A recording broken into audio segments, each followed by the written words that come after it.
L'armée droïde séparatiste était une armée de droïdes de combat de la Confédération des systèmes indépendants durant la guerre des clones.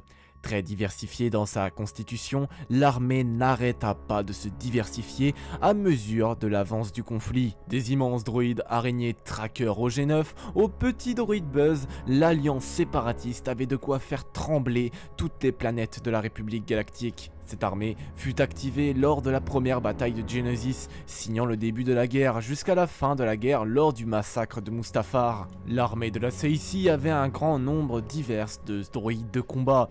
C'est ce que nous allons découvrir aujourd'hui. Les droïdes assassins IG-88 étaient des droïdes assassins de la série IG construits par les laboratoires Holo One. IG-88 en était un devenu chasseur de primes. Ils étaient les descendants des droïdes sentinelles IG-86. Les droïdes Aqua étaient des droïdes de combat résistants à l'eau, conçus par le Techno-Syndicat et utilisés par la Confédération des systèmes indépendants durant la guerre des clones. Principalement utilisés durant les batailles de Kamino et de Dak, il possédait un œil central rouge, deux propulseurs dorsaux pour se déplacer sous l'eau et un canon laser rétractable. Les droïdes de combat B1 étaient des droïdes de combat conçus par Bactoid Combat Automata pour la Fédération du Commerce. Ils furent par la suite produits en grande quantité aux côtés des super droïdes de combat B2 dans les usines geonosiennes pour la Confédération des systèmes indépendants durant la guerre des clones. Ils participèrent ainsi à de nombreuses batailles face aux soldats clones de la République galactique. Ces droïdes étaient au départ entièrement dépendants d'un vaisseau de commandement. Après la défaite sur Naboo, où les droïdes furent désactivés à la destruction du vaisseau de commandement, les créateurs de ces droïdes décidèrent de les rendre un peu plus indépendants, en leur incluant des processeurs d'autogestion, ce qui fait qu'ils pouvaient désormais être autonomes. Ils suivaient leur objectif primaire, l'ordre était donné par le vaisseau. Une fois leur ordre exécuté, ils pouvaient entreprendre d'autres actions de très faible envergure comme sécuriser une zone. Les droïdes de sécurité OOM appartenaient à la Fédération du Commerce puis à la Confédération des systèmes indépendants. Ils avaient été conçus pour la défense des lieux et la détection d'ennemis.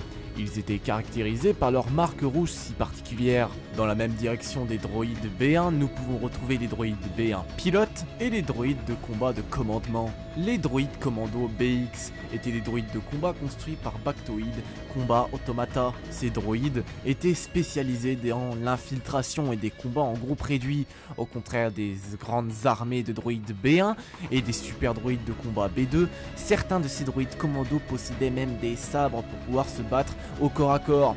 Ils étaient rapides, précis, surentraînés pour tuer les soldats clones de la grande armée de la République. Les super droïdes de combat B2 furent conçus par Bactoid Combat et fabriqués en secret dans les usines de fabrication de droïdes de Geonosis. C'est là qu'ils furent inventés sur la commande du comte Dooku. En effet, les droïdes de combat B1 ne suffisaient pas pour la Confédération des systèmes indépendants. La défaite qu'avait subie la Fédération du Commerce à la bataille de Naboo avait mis en évidence le besoin d'une infanterie plus puissante, constituée de super droïdes. Contrairement aux droïdes B1 qui utilisaient des fusils blasters, les super droïdes de combat B2 avaient des blasters intégrés qu'ils ne pouvaient pas perdre lors d'une bataille. De plus, leur blindage était bien plus résistant que celui de leurs prédécesseurs. Ils étaient ainsi réputés pour leur résistance et leur précision. Ils servirent durant toute la guerre des clones. Différents modèles de super droïdes de combat furent construits, dont le super droïde de combat de la série B2HA, le droïde grappin B2, le droïde de combat B2RP et le droïde de combat Rocket. Le droïde tactique était un type de droïde de combat principalement utilisé pour prévoir les stratégies et les plans de la République galactique durant la guerre des clones. Le droïde tactique de la série T et le droïde tactique étaient tous deux des modèles de droïdes tactiques. Les Magna Guard IG-100 sont des droïdes fabriqués par Holo One Mechanical. Ils servirent durant la guerre des clones comme garde du corps pour les dirigeants de la Confédération des systèmes indépendants comme Dooku ou Grievous. Une vidéo leur sera destinée, bien plus approfondie et bien plus détaillée. Les droïdes DK ou droïdes destroyers. Caractérisés par un bouclier déflecteur qui pouvait dévier les tirs de blaster, cet atout faisait d'eux de redoutables droïdes durant la guerre des clones.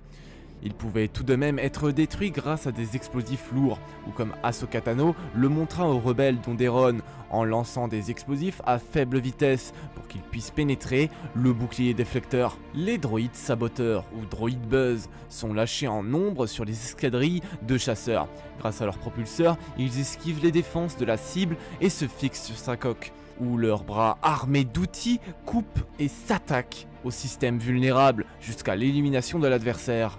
Et bien voilà, vous connaissez déjà à peu près les différents droïdes de combat de la Confédération des systèmes indépendants. Si vous avez envie que je parle de nouveaux droïdes spécialement, n'hésitez pas à me le demander en commentaire, je vous ferai une vidéo spécialement pour vous les présenter. Sur ce, moi je n'ai plus grand chose d'autre à vous dire, je vous souhaite à tous une très bonne journée ou soirée, et surtout n'oubliez pas que la force est avec vous.